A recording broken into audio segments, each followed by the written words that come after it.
Christ alone, my hope is found.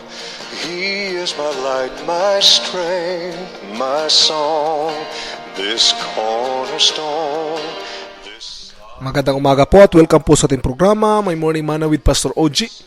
Buksan po natin ang ating mga kasulatan sa aklat po ng Matthew, Kapitulo 13, versikulo 6, Matthew chapter 13, verse 6. Ito pong pagkasabi, because they had no root, they withered away. Minsan pag nakatingin tayo sa isang kahoy, mga kapatid, tinitingnan natin kung gaano ba kalalim ang ugat nito. Kasi kung mapapansin nyo, kung ang ugat nito nasa ibabaw lang at sa ilalim medyo weak, alam natin na ang kahoy na ito ay hindi magtatagal. No, hindi ito maglalast long. They are not for long term. Ganon din po sa ating paglilingkod. Minsan nag-iisip tayo, ano ba talaga ang mahalaga? Is it the shoots or the roots? Minsan kasi tinitingnan natin yung nakita natin sa labas . But we are not concerned with what is below, yung hindi nakikita, yung roots. Roots aren't at all glamorous, but they are the source of our strength.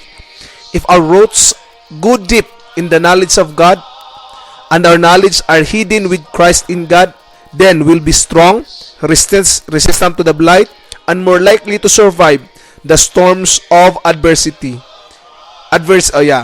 Now, the question is, how deep are your roots? Gaano ba kalalim ang ating ugat?